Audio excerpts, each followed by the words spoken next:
Welcome back, everyone. I got a good one for you today. So let's take the classic hypothetical scenario of aliens, okay? Humans making contact with aliens. How will it go? Will they eat us? Will they be our friends? Well, I think it's neither. See, I bet they're just gonna laugh at us. Laugh, laugh, laugh. Here's why. See, as they approach the Earth, they see this humanity thing we got going on down here. Oh, we're such an advanced race we are, so much time on our hands, so much resource at our disposal, and so much of it we use against ourselves. We have giant militaries, weapons, bombs, things that don't feed people, things that don't fight cancer. The only thing they do is attack people. And the queen of the alien hive is pointing at us, thinking, oh, how could intelligent creatures be so goddamn inefficient? And all of her minions are like, what's the point of launching an invasion when they're gonna fall on their own weight? Their precious military that they have such blind faith in, their economy too. All this inter-competition destroying them from within. Let's just watch it happen. Sit back and grab your refreshments, everybody. You know, I saw a Twilight Zone episode where the whole world was basically a TV show for aliens. And they're not wrong. Life's just one big game. A game of risk. And that's unfortunate because games are supposed to be games, meaning they have no stakes, they're set in fantasy land. When real life is a game, you get slavery, suffering, atrocity, mass killings, poverty. When everyone's on a team, and we gotta fight bloody battles to defeat our enemies and come out on top. And then we're the monsters and people gotta fight us. Motherfucker, why can't we just build a guillotine and end it here? Right? Putting up with that shit. So for years I've been thinking, given how international relations are a shitstorm and have always been a shitstorm, what if we didn't have to play? What if there were no game, no enemies, just indefinite world peace? People scoff at me and they say, oh, you must be dreaming. Well, guess what? I am a dreamer, and I believe dreams can come true. What I propose to is what I call the World Confederacy. This is a concept that I believe will end all world conflicts and redirect the human race on a straight path to progress. Here's how it works. Every country today will be a state in the World Confederacy. They will have autonomy, they'll keep their own governments and such. The main difference is that if one state were to attack another, it would be considered treason. So if Iran attacks Israel, it would be no different than if California attacked Texas. Much of the outline for this new world order has already been written. See, I take inspiration from the Articles of Confederation that governed the United States in the 1780s. And while this format didn't work well for a single nation occupying a 100 million acre strip, I think it's just what the whole world needs, as long as we're smart about it, which was not the case back then. So let me just clarify how a confederacy works. See, in a federal system like ours, you got power split up between the central and the state governments, and both are equally important. In a confederacy, the states carry most of the power. They're almost their own nation. They can have their own currency even. But they're still united like a single nation. So in my vision, the central or world government would still be made up of representatives from all the states, but its power is mostly limited to foreign relations and stuff that affects the whole world like climate change. They'd also have just enough fiscal power to allocate funds to states in peril, like from natural disasters or famine.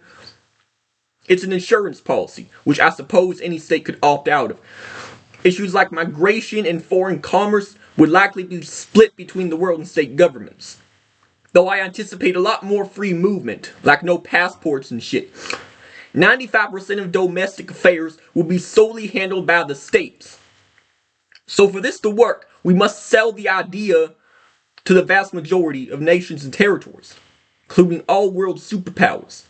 Premise would be that if your nation's interests would still be allowed to flourish, but you must pledge an ounce, just a smidge, of allegiance to the new world government. In turn, we will safeguard your nation. You will never have to worry about being attacked or overtaken. You will never lose the battle. Your people will never suffer unless you let them. This is basically a one-up on the United Nations we have today, which has done a relatively good job at keeping the peace, but still has many cracks. It failed to put down the Cold War. It failed to keep conflict out of Korea, the Middle East, and Ukraine. Plus, it failed to stop economic and trade wars.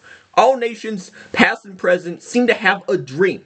They want to dominate the globe, spread their culture. And that has torn too many lives apart. Perhaps we could all be number one if we just came together as one nation. We'd all be on top. We don't have to win by fighting, we can be mutual. I know you can argue pros and cons with this proposal, but it's becoming quite clear that the pros far outweigh the cons. Just stop, everybody, and think about if the world were one country. We'd all be on the same side. No enemies, no war.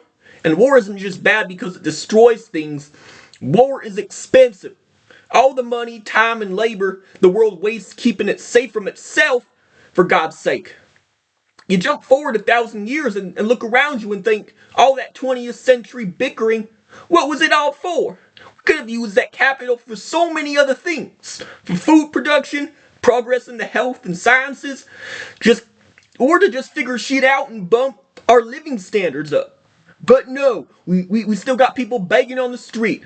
If we build bombs and shit, it should be to fight comets, external threats, not wasted on each other. That's inefficient as fuck. Now, people will tell me we shouldn't all be one country because there's nationalism and cultural divides and we're just too fucking different. Well, to hell with that. There's too much diversity within nations and too much in common between nations for us to be partitioned like this. We're essentially chickens. We cut the earth into neat little cages, and upon our conception, God has sorted each of us into one of these cages. This ain't natural, man. It's an assault on each of us.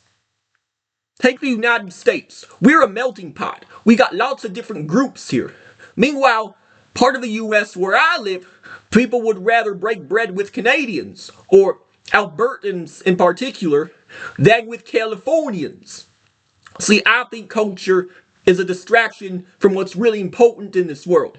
When it comes down to it, all of us mammals have the same basic needs. Food, clean water, good health, protection from the elements, and some form of gratification, aka something to live for. This could be a sensory reward, a personal goal, or just something to occupy our brain. Each person has their own unique preferences. We just need to chase them. They could be anywhere on Earth. So you see where this is going. Ultimately, like 500 years from now, I want to see the world become a unitary system where all the power is centralized and we've found the perfect solution to every problem and everyone has a place where they can thrive. But in the 21st century, that's very preposterous.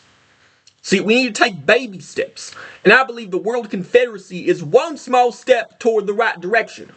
One we can manage. We just have to let national dogmatism take its course.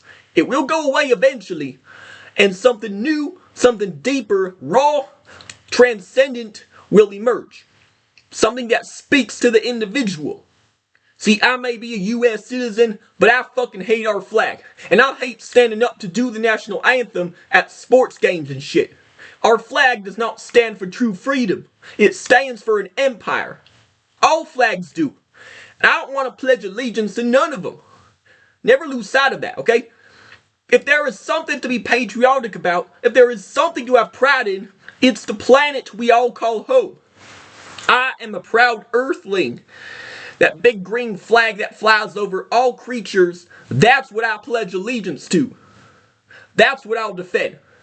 Everywhere I travel on planet Earth, I am home. And I hope the rest of y'all think the same. Good day, everybody.